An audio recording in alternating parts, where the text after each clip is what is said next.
Matt Shave. Matt served on the PCM board since 2017.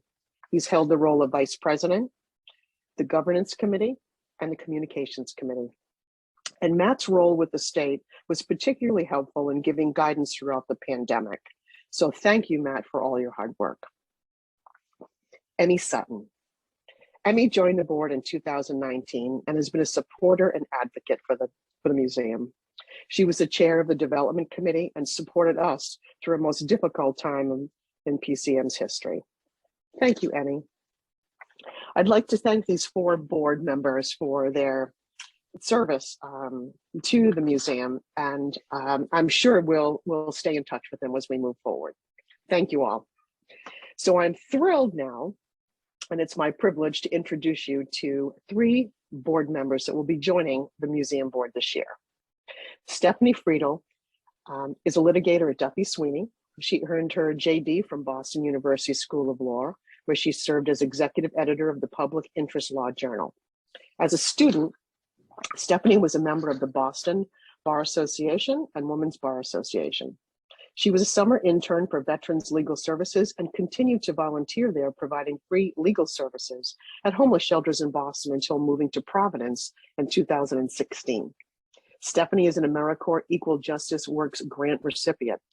She lives in Providence with her husband and daughter. And we're thrilled, Stephanie, that you decided to move to Providence and join our team at the museum. We're also excited to welcome Francie Emlin to the board. Francie is the head of strategy and operations at Alula, a healthcare startup specializing in oncologic care. She earned her BS in nursing from the University of Pennsylvania and her master's from the Stern School of Business at New York University. Francie is a prolific writer in the world of science and has multiple publications on topics such as hematology and COVID-19. Before beginning her impressive career in the world of medical strategic planning and operations, Francie worked as an RN in the NYU Student Health Center and at the New York Presbyterian Weill Cornell Medical Center. Welcome, Francie. Our third member this year is Karen Carlson. Welcome to the board, Karen. Karen's the Chief Operating Officer at Neighborhood Health Plan of Rhode Island. She earned her degree in Child and Youth Care Administration from Nova University and is a project management certification from Bryant University in 2005. Prior to her current role as COO, Karen worked Blue Cross and Blue Shield of Rhode Island for 16 years as a senior project manager and the managing director of claims. She's a member of Women United Rhode Island and Robotic Process Automation. Karen lives in Rehoboth, Mass. With her husband, David. She also has 2 adult daughters and 2 Labrador retrievers. She's an avid cook and gardener and loves the outdoors, camping, kayaking, paddleboarding. Welcome, Karen, to the board. So tonight we have 2 motions. We will be voting on the new board members, and we'll also vote to accept the slate of officers. So the first vote will be the executive slate of officers for 2021, 2022. So, President, Mary Ann Persley. Immediate past President, Martha Roberts. Vice President, Greg Valander. Treasurer, Patrick Martin. Secretary, Wendy Gray. At large, Jamie Person. Term renewal, Mary Gagnon, Patrick Martin, and Kateri Behrman. Do I hear a motion in the chat room?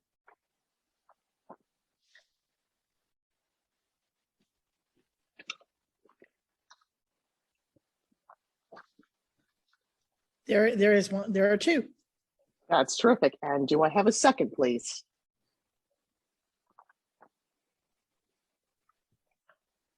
All in favor can signify by voting in the chat room.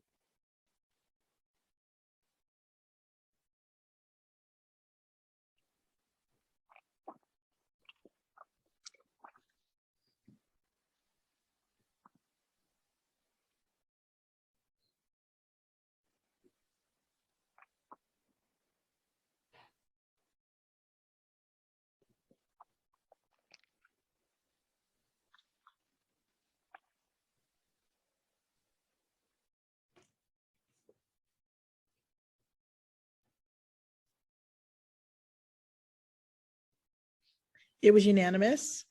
Terrific. We have a new executive slate for the upcoming year. Our second motion is on the new board members to accept them as new board members for the Providence Children's Museum this year. Do I have a motion? Yes, we do. Great. Do we have a second? Thank Yes, you. we do. It's all in favor. We have 3 new board members joining us in the Providence Children's Museum for 21-22.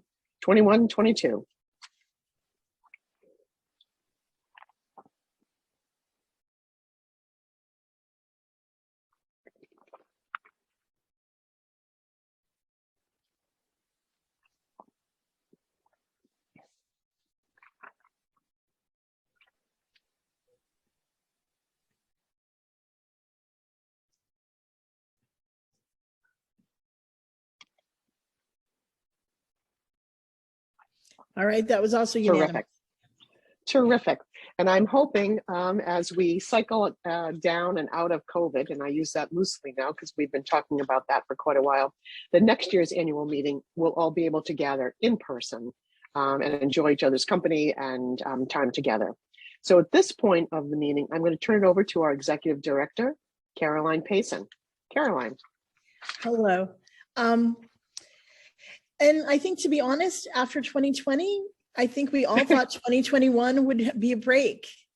And then, of course, things were a little different. The year began with more uncertainty. Our ability to gather continued to be restricted. And it was even delayed beyond vaccines because obviously we, for the longest time, we deal with young children, and those were, of course, the last folks to be vaccinated, with kids under 5 still unable to be. And it meant we had to make some difficult decisions. For the first time in 25 years, we shut down our AmeriCorps program. We shut our doors to the public for 6 straight months, deciding in January that we wouldn't open again till July. We put a hold on all new exhibits and reduced our staff to essential personnel. But despite that, I think there was hope. We knew that there was a vaccine on the horizon. We had a new brand and a new website, and we dug in on what was new to us in 2020, which became old hat in 2021, which was digital programming.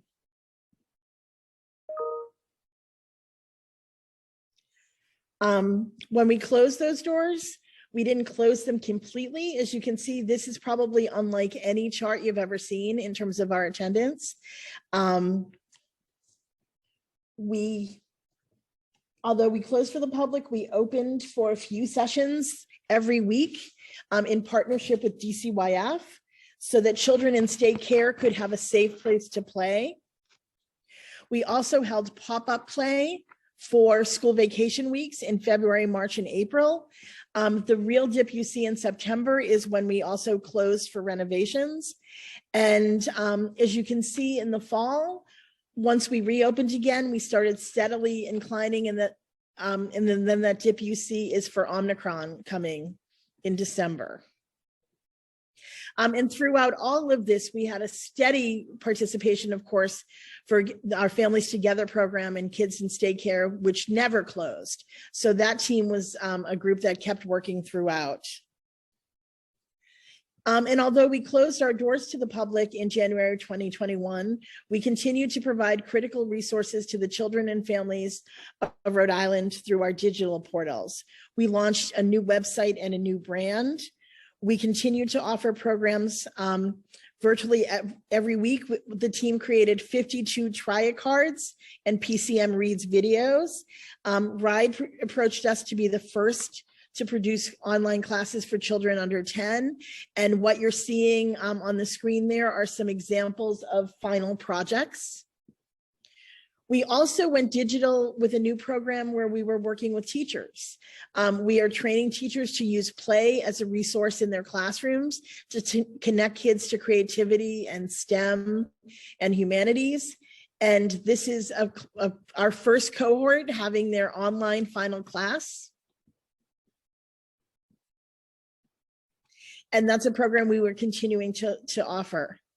And then in July, we were finally able to open again. We reopened with a new look and a lot of excitement. The Rhode Island Black Storytellers were the first guests that we had back in the museum.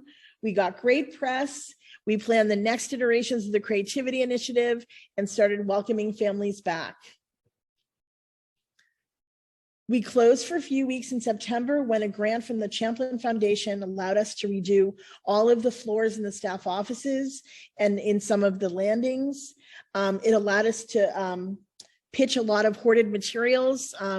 Children's Museum people are by nature frugal, and we hardly threw anything away. And this kind of forced us to do a real cleaning of all of our offices in the basement. We repainted the metal inside and outside the building, including the fence and the air ducts. And if you haven't been there, please come and see how sparkling clean everything looks. If we can go back to, I'm sorry, I missed a slide, returning to normal. We can just linger a little bit, I think, on, oh, sorry, my mistake. Let's go to the vaccinators, sorry. So when vaccines became available for children, we wanted to help because of course that's in our nature. We were delighted that Governor McKee introduced the state's vaccination plan for children at PCM. We were awarded 2 grants, Communities for Immunity, which is a federal grant, and a grant from the Rhode Island Department of Health so that we could be a vaccination site for children. And along with providing vaccines, we provided free play for anyone who came and got a vaccine. We distributed tests and masks to the community, and we got a reputation for having the best recovery room in the state, thanks to the great activities that were created by our education team. And we started to go back to normal, right? Admissions started to rise, people came back. We were able to bring lots of folks in the building. We have a program called Cultural Connections that reaches out to other cultural organizations throughout the state where they come and perform something that's been created specifically for kids. What you see there is the very popular event that we had. The Festival of Ballet came in, read and performed bits of the Nutcracker.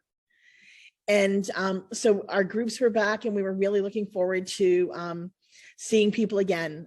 We are a public facing institution that's very devoted to our audience. So to be able to have them back was fantastic. And again, a part of that normal was our team from Families Together who continued to have visitation both at Nina's house and at the museum. One of the things that I think for us was a real separation between pre-COVID and post-COVID for us was on New Year's Eve. And for us, it's Noon Year's because our visitors don't stay up to midnight on New Year's Eve. On New Year's Eve, 2019 going into 2020, we had 700 kids and their families watching the ball drop inside of the museum. And we looked back when the pandemic hit 6 weeks later, 2 months later, and kept looking at those pictures saying, we can't even imagine what it must have been like to have that many people in the museum. We were delighted on this New Year's to bring back the program, also hosted by Mayor Lorza. And because of Omicron, we moved it outside, but we had 225 people come back. So that was, I think, for us, a really great moment and really helped us start to think about what a great year 2022 could be. Other things that are helping us look forward to 2022 are new staff. We have 2 new directors. Shana Pimentel is there with her son, Geronimo, and Erin Lamont, she's our new education director, who has joined us from several other jobs in the museum, as well as a wide variety of experience of children's museums in Florida. And we're delighted that she's here. She's been able to step up to this position. And Erin Lamountain joins us from Family Services, and she's our new director of finance and operations. When we started 2021, we were really excited about moving forward and thinking about the future. And now, of course, at the end of the year, it makes us think about what we have to look forward to in 2022. And we're really excited about some new programs and mixing sort of our old expertise and meeting people face to face and playing with kids in person with our newer expertise in the digital and some educational experiences that we haven't had before. One of the highlights of 2021 was that we were awarded the largest grant in our history from the National Endowment for the Humanities to update our beloved Coming to Rhode Island exhibit so that it includes the stories of all Rhode Islanders. We're excited about offering additional new programs and new experiences and new exhibits. So we're looking forward to having everyone join us for those. The last thing that we are finishing up 2021 with is our strategic plan.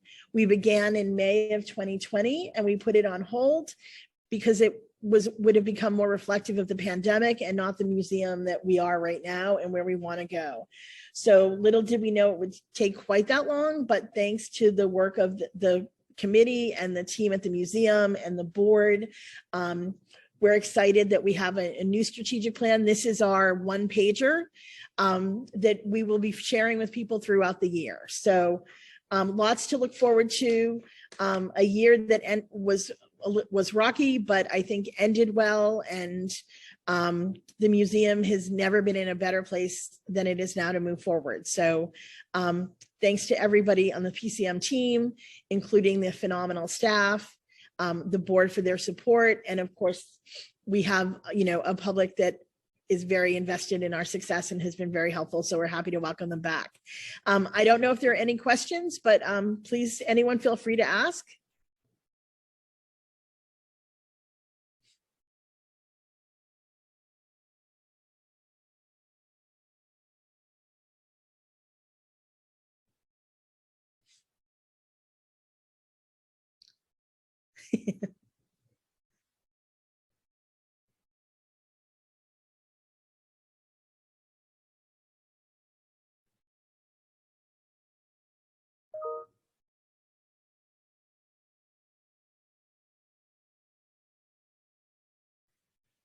If we don't have any questions, I'll give it one more second. This will end the annual meeting portion of this meeting, but we're asking the board to stay on.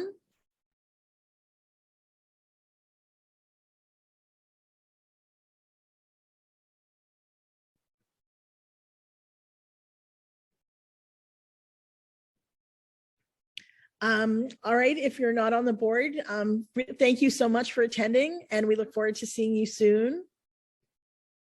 There are no other additional questions, so you're free to go, but as I said, we'd love the board to stay on, and welcome to the new board members. You don't need to stay, but we're looking forward to seeing you next month at our first full board meeting of the whole board.